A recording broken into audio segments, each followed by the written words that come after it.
오늘 본문 예레미야 11장은 예루살렘에 대한 심판이 왜 일어나게 되었는지를 알려줍니다. 2절을 보면 유다인과 예루살렘 주민에게 말하도록 예언자에게 하나님의 말씀이 전해집니다. 언약의 말씀을 듣고 따르지 않는 자는 저주를 받을 것이라는 말씀입니다. 4절은 언약에 대한 역사적 성격을 설명합니다. 하나님이 애굽 땅에서 이스라엘 조상들을 이끌어내시던 날에 명령하신 것입니다. 그 언약의 내용은 다름 아니라 하나님의 목소리를 순종하고 명령을 따라 행하라. 그러면 하나님의 백성이 되고 하나님은 너희의 하나님이 되리라는 것입니다. 이 언약은 일방적인 약속이 아니라 상호 계약적인 면이 있습니다. 이런 언약에 대한 설명을 통해 하나님의 백성으로서 이행해야 할 의무를 깨닫게 하고 언약을 지켜야 함을 강조합니다. 6절은 다시 한번 너희는 언약의 말을 듣고 지키라는 말씀을 알려줍니다. 특별히 7절의 내용은 4절을 반복하는 것을 알 수 있습니다. 출애굽시키신 하나님이 하나님의 목소리를 순종하라고 하셨다는 것입니다.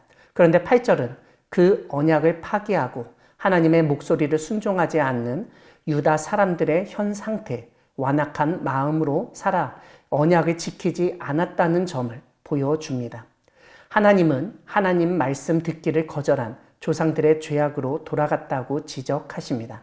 그래서 다른 신들을 따라 섬겼으니 하나님이 그 조상들과 맺은 언약을 깨뜨리셨다는 것입니다.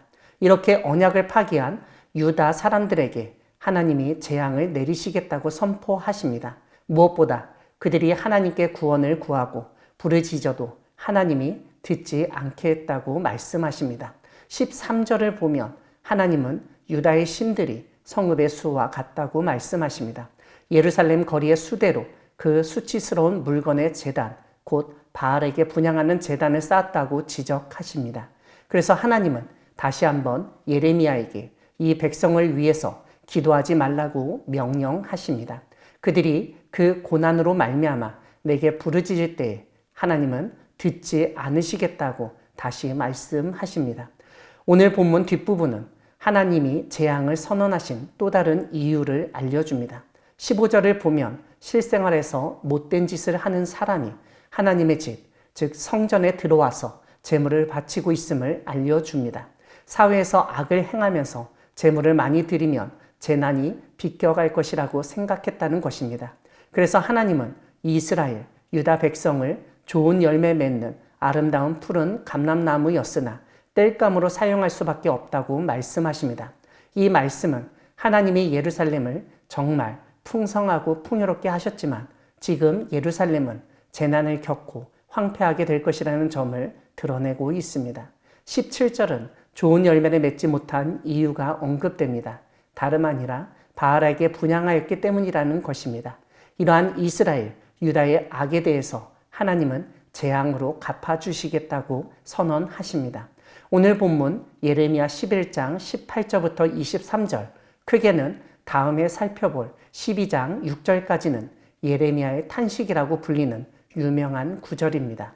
예레미야에 대한 음모를 하나님이 알게 하시고 그로 인해서 예레미야가 하나님께 탄원하고 하나님이 응답하시는 내용입니다.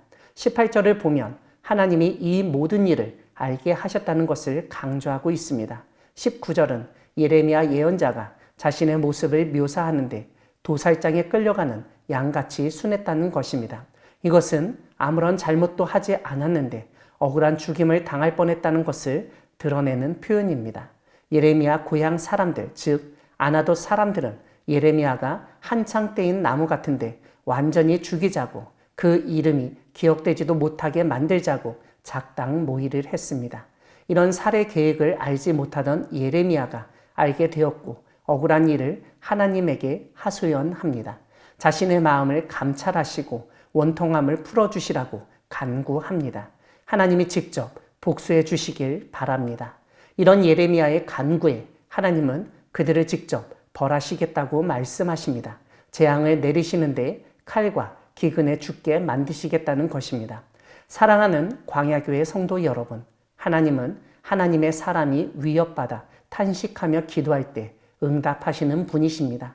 예레미야 시대도 그렇지만 오늘날에도 하나님의 말씀, 올바른 말을 전할 때 사회나 공동체가 그냥 좋게만 받아들이지 않습니다. 오히려 자신들의 이익에 해가 될까 노심초사하고 모종의 술책을 강구하는 경우가 많습니다. 그런 가운데 하나님의 일을 하려는 사람은 예기치 않았던 고난도 당하고 살해 위협도 받을 수 있습니다. 그때 하나님이 그런 일을 미리 알게 하시고 대처하게 하시며 또한 우리로 하여금 기도하게 하십니다. 그리고 그런 악에 우리 스스로 대항할 힘이 없다는 것을 아시고 우리를 지키시고 친히 갚아 주십니다. 어려운 일 당할 때 예레미야처럼 하나님께 간구하며 응답받고 보호받는 우리 모두가 되기를 소망합니다. 아멘.